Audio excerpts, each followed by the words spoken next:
I had the very awesome pleasure of getting to attend one of Mick Foley's live events. I attended the Have a Nice Day tour, or the Nice Day tour, I believe it was actually called.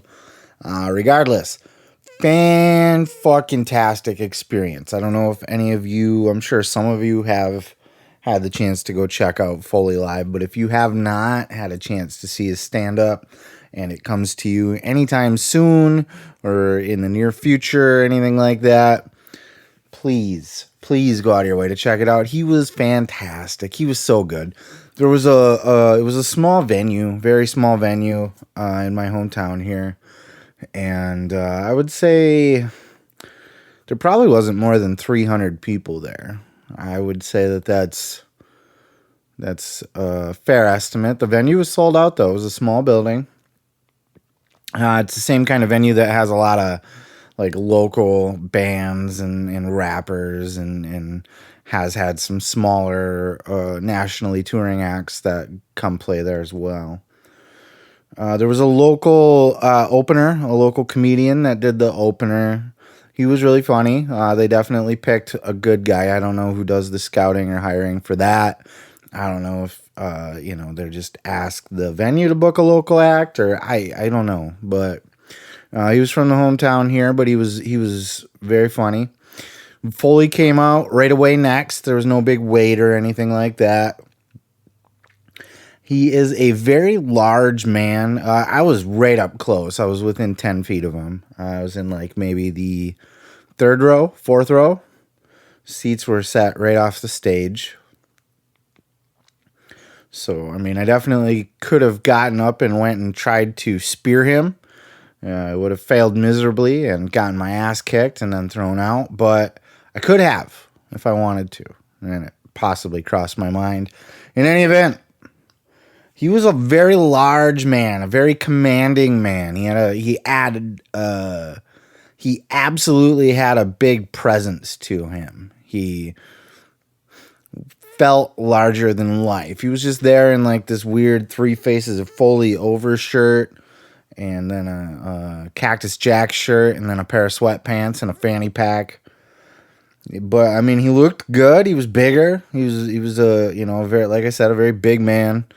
But he looked healthy, and he was in a good mood, and he just told a lot of great stories. He seemed to have his kind of set that he goes through, but a lot of them were good. There were just a couple things that I've heard him talk about before, or read about in his book. But other than that, they were mostly original stories. He was very funny, but it wasn't stand-up comedy. I don't know if he worked on his set with a comedian or he just has that sense of comedic timing, but he had a way of telling his stories in a funny, entertaining way. Maybe that just comes with experience, of doing these shows. They're just wrestling stories, but he had punchlines and just the way he tells his tales, he has a way of captivating you and then you're just hanging on his every word. I was smiling. I was just like a geeky little girl the whole time that Foley was on stage. Like, I just had the biggest shit-eating grin. I was starstruck. I was looking at a childhood hero. I was looking at this man the entire time like, that guy wrestled The Undertaker. that guy wrestled Sting. That guy wrestled Vader. That guy wrestled Shawn Michaels. I just kept thinking like, The Rock, Stone Cold, I kept reminding myself of how important this guy was in wrestling history, how much of an icon I was actually looking at.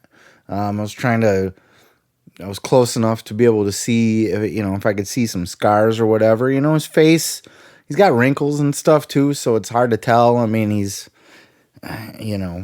hard to tell, but it's fun to be able to see him up close like that. Just a fantastic set, like a fantastic experience. Paid $25 for the ticket. They had 25, it was all general admission, right? Like there was no set seat or anything like that.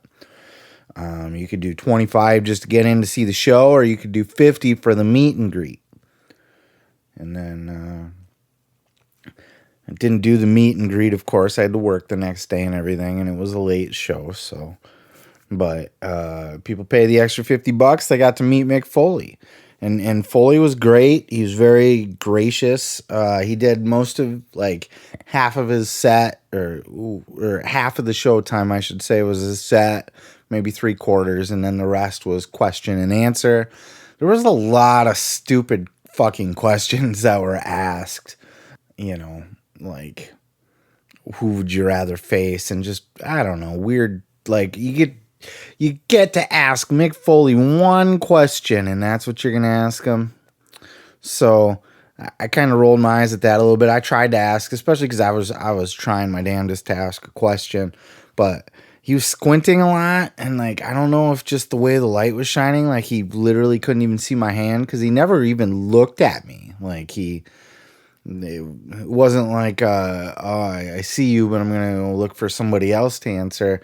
Like, I don't think he ever saw that I even had a hand up. So there was that, I guess. But it was like I said, I was smiling the whole time. I was hanging on his every word. He had my attention from go. It wasn't boring. It wasn't slow. It wasn't too long. It wasn't too short. It was funny. It was entertaining. It was intimate. You felt personal. He had a thing, like somebody had a camera out, and you know, I wanted to get a picture of him, and he said almost right away, you know, no phones out. He's like, you know, like the type of stories that I'm going to tell here today, some of them I don't want getting out. So he basically said in different words that, you know, the types of stories that I'm going to tell here tonight are going to directly correlate with how many cameras I see out. If we don't have any cameras, I might say some stuff that I might not say to other people. And he did a little bit. You know, I'm not going to put him on blast or anything, but I mean, he did take just a tiny little dig at Hogan, I guess was the only thing of substance, which is pretty safe. I mean, Hogan's an easy guy to take digs at, right? So other than that, like, he was just a phenomenal. It was, I felt like I got to bask in the glory of a childhood hero. There's no better way to say it. I don't know what else to add to it. I'm not going to sit and give away like his set or anything like that. I want you to see it. I just recommend, like, if he comes to your town and you're like, I'm not really feeling a stand-up, or just go fucking see it. You gotta.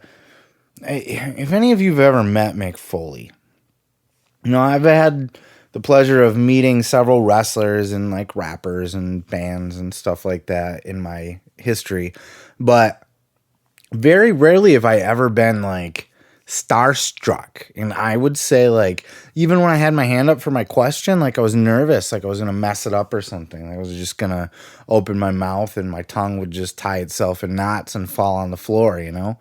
Like, I was intimidated. It was Mick fucking Foley. It was just great. And I value that experience, and it's high on my list of shows that I've gone to. It really, really is. Like, not related to wrestling shows, you know, like I've gone to obviously wrestling shows that are better than that, but Mick's better than a lot of concerts that I've gone to. Like, I really value the experience I had there. Worth every penny. Go out of your way to go see Mick Foley. I'm thankful I got the chance to see it. It was fucking great. Super excited, and I don't have a lot else to say about it, but Mick Foley is awesome, and he's definitely a star and has that star presence, and just turned me into a soupy puddle of youth.